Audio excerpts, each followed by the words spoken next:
And Syria has thanked India for sending humanitarian support in the aftermath of the massive earthquake. Speaking to WION's diplomatic correspondent, Syrian Ambassador Dr. Bassam Alkhatib said that India's help has been sent to the people, and Syrian authorities are in talks with the Indian government and are urging them to send relevant equipment. Listen in.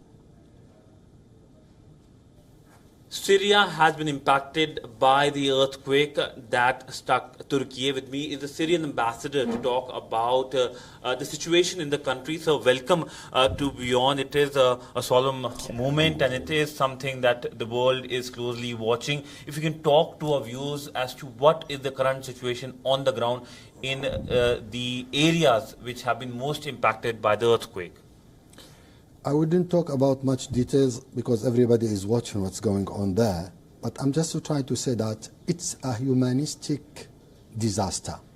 So humanity should understand that this is the time to be with Syria. Amazing. This is the time to be with the Syrian people. This is the time to send and render humanistic assistance because people there are suffering.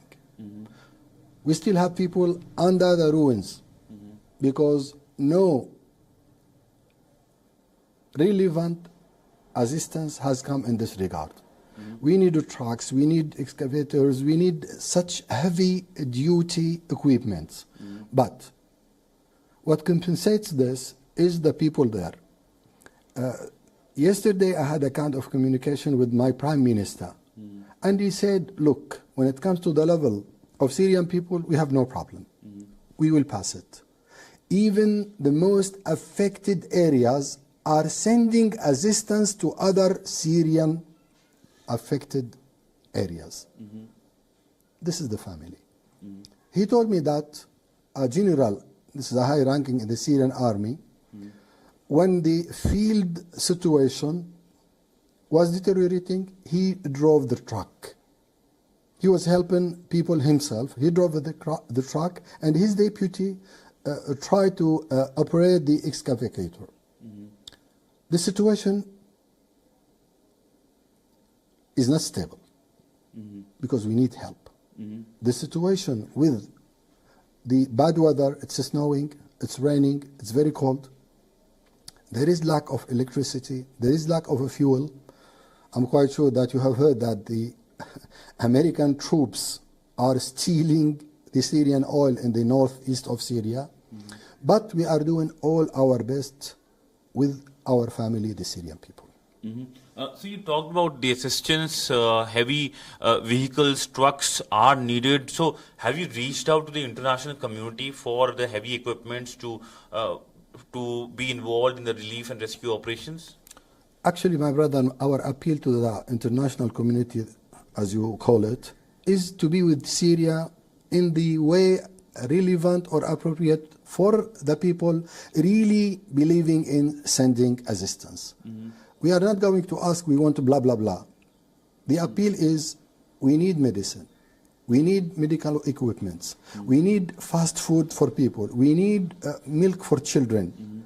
And we need something like generators to have some energy, some power to make people feel warm or to have some light. The heavy trucks and equipments are urgently needed, but this does not mean that we will ask for this only. Help is help. A humanitarian assistance is a humanitarian assistance. The form or the shape is not the bigger question. Help is help. India has also sent help. We saw the plane leaving for Syria with the support. So if you can talk about the Indian support, how do you see India's help in your time of need? The Indian help already sent to people. Mainly the Indian help was medicines. We have been discussing this. Medical equipment and the things that our relevant authorities asked for. But India is an old friend. India is a family. That's why we are having communication right now, myself with the relevant authorities, mainly the brothers at the Ministry of External Affairs, is planning to send the next plane soon. Now there is a slight change of the materials. Now we have asked for more generators if possible. We want milk. powder milk, and we want fast food for people if possible. In all cases, we are doing all our best to receive what brothers in India, people and government, and to send it back to Syria. It's all needed. WION is now available in your country. Download the app now and get all the news on the move.